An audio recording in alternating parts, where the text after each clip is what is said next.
The latest Alita Battle Angel Blu-ray numbers are in, with Alita falling only 3% from the previous week to the most recent numbers, but more importantly, getting a significant upward adjustment for the prior week's values. We'll show you exactly how many Blu-rays more Alita sold than we initially thought, while doing our usual analysis, comparing it to the top movies of the last couple years, trying to predict where it will end up, and you'll love the comparison to Ready Player One. All the while, Rosa Salazar's Undone has now been released on Amazon Prime, with the series gaining near universal acclaim. Actually, no, wait, it's universal acclaim. 100% reviews on Rotten Tomatoes by critics, and 100% audience score. I've never seen this before. Everybody loves Rosa. We'll get you a rundown of a couple new reviews and talk about how success with Undone can help Alita Battle Angel and what we could do potentially as fans to get more people interested in Alita as we fight for an Alita sequel. While Rosa Salazar gets her cards from Alita Army for Alita Appreciation Day, and she posts about it saying, "We had her in tears. The doctor is in." What's up guys, Doc Ito here with an Alita update. Remember to like and subscribe to the channel and hit the bell so you don't miss any of Doc Ito's free repairs, and buy those Blu-rays baby, as we follow Rosa Salazar's instructions. The numbers has the most recent data from August 25th, where Alita sold 24,290 units. This was only a 3% drop from the week prior. We knew the prior week was rough with a 68% drop after Avengers Endgame came out, which dominated the Blu-ray landscape, leading to 70-80% drops for a lot of different movies as it came out. 1 week later on August 25th, things were much better for Alita Battle Angel, with a 3% drop being the best drop of the other major movies, with Endgame falling 70% as expected, Pikachu 34%, Captain Marvel 60%, Shazam 70%, and so on. The only movie above 20,000 units to have a similar small drop was Batman Hush, although that movie is selling a lot fewer copies overall. So a 3% drop is quite good. But even more important than that was an upward revision of the prior week's numbers. This is a screenshot from my video for the prior week analysis, and you can see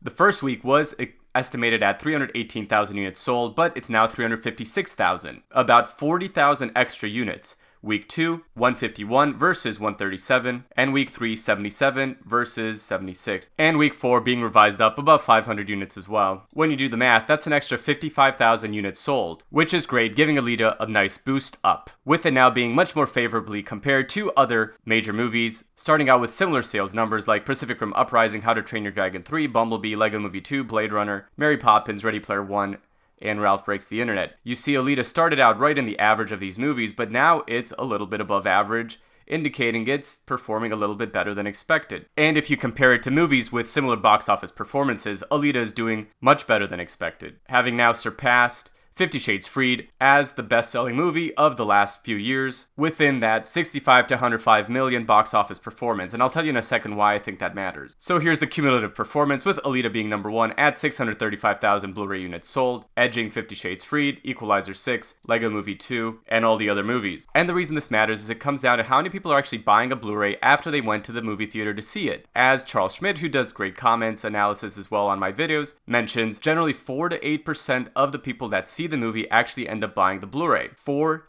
to 8%. If you take the number of estimated tickets actually sold for movies and reverse calculate Box Office Mojo's numbers, you see that, for instance, The Lion King made 530 million, and they estimate 58.8 million tickets sold. That means about 59 million people went to see the movie. Yes, some people went twice, but in general, 59 million people saw the movie. So if you take all the movies from this year on that list and divide the gross by the number of people, you see Box Office Mojo is using an average price of $9.01 for movie ticket prices. So then if we take the 85.7 million that Alita made and divide that by 9.01, we get about 9.5 million people actually seeing Alita in theaters in the United States. But already 635,000 people have bought the Blu-ray. So 635,000 divided by 9.5 million times 100, we're already at 6.7% of people who saw the movie buying the Blu-ray within 5 weeks, which is pretty darn good. Because if you look at something like Captain Marvel, doing the same analysis only gets you about 3.4%. If we run the same numbers for Ready Player One, about 15 million people saw the movie for a rate of about 4% in week 5.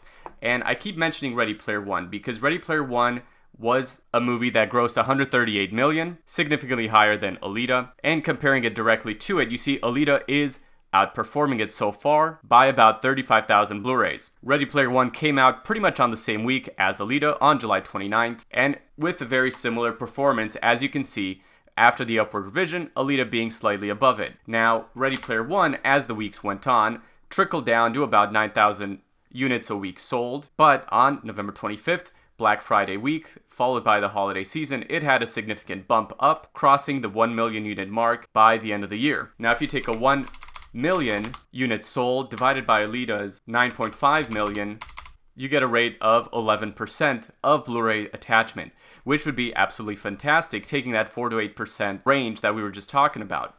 With Ready Player One overall making about 32 million at the home video market, Alita should be slightly higher than that, looking at about maybe 32, 33, 34 million. Of course, we'll have to see how big it goes on Black Friday, and that's why people are already talking about how to get word of mouth strong for Black Friday to get people to buy those Blu-rays, baby. Because continuing to get people interested in the movie will get more and more people buying it for family members. So definitely talk to your friends and family, just like we all have been, about this great movie. Which brings us to Undone. I posted a video looking at all the Undone trailers, some special features, looking at how they rotoscoped it. I mean, all of the reviews for this movie are just fantastic. I won't rehash all of this, but whenever I post something not about Alita, it doesn't get sent to as many people on YouTube, but if you just read the headlines from these reviews, they're just amazing. Undone could be the start of something amazing. Undone is the perfect sci-fi series for 2019. Undone is a wake-up call for the TV industry. Undone is a fascinating animated head trip, with the aggregate of reviews now being at 100% on Rotten Tomatoes. 100% all critics, 100% top critics. Average score 100%. And if I click through to season 1, yes, it's only 28 critic reviews, but still 100% out of 28 is really good. Usually you get at least one negative review. And the audience score, okay, it's only 23 people, but they all loved it. And I've started watching the first season, and it's really good. Rosa's performance is just amazing. With an animation style that's incredible. I mean, this thing looks really cool. So definitely check it out and support Rosa. Here's a couple quotes from the reviews. Undone is one of the best shows we've seen all year. Between the amazing animation and strong performance, this looks to be a binge we might do more than once. Undone is one of the best shows of the year, an extraordinary union of style and substance. Amid the old painting style backdrops and scenes floating through space, Undone is a deeply personal story about a woman dealing with the limits of her own memory, exploring how stories about ourselves shape who we become. So, if you want the full review roundup, check out my last video, but definitely check out Undone, which brings us to how maybe this can help Alita. A lot of the articles talking about Undone, a lot of the reviews do mention Rosa's work in Alita Battle Angel, some of them unfortunately in a negative light, but most of them positively, and it brings us some awareness for Alita Battle Angel for people that haven't seen the movie, because people are going to see Rosa and Undone, and they're going to say, hey, let's check out her prior work too, because she is fantastic. So check out the series and tell your friends about it. Someone might not want to pay $6 or buy a Blu-ray to see Alita, but for a free 20-minute Amazon Prime show, they'll probably check it out to see what it's like. And then, if they love it, if they love Rosa, tell them for sure to check out Alita Battle Angel 2. And the other thing I would say, and I hesitate to even say this because we don't want to be trolls, we don't want to take over Undone reviews talking about Alita, but I think for someone who has watched the whole series, for someone who is going to write a review for Undone anyways, I would just maybe write a little mention that Rosa had an amazing performance in Alita 2. For instance, once again, Rosa proves she is the master of motion capture acting, this time for rotoscope, and so on and so forth, but it would have been nice to actually mention Alita here in this review. So I definitely don't want people to just write a ton of reviews. If a whole bunch of people just start writing reviews for Undone where they talk about Alita, we're going to be looked down in a negative light. We don't want to just bombard every single little thing that's related to Rosa with Alita, but I think a couple Alita mentions in some of these user reviews is not going to be a bad thing.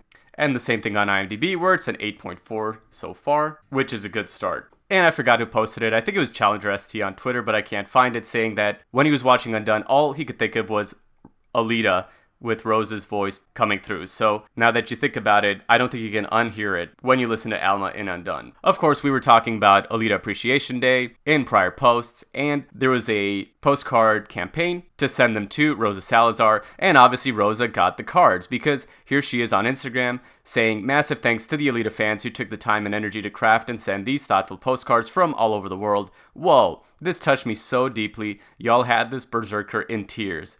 #99, Hashtag cyborgs cry too. So that's wonderful. Showing Alita our love and support, how much we appreciate her work as Alita Battle Angel, and the fact that she posted it and actually got the cards is really great. So congrats to Alita Army for doing something nice for Rosa Salazar, and I think 9/9 is now officially Alita Day. So y'all have a great day. Remember to keep supporting Alita. Check out Undone. It is a very cool show. We do not stand by in the presence of evil, and we will continue to support the Alita sequel efforts, and we'll keep you guys updated as soon as we get more news. You guys take care. God bless. We'll talk to you soon. Doc out.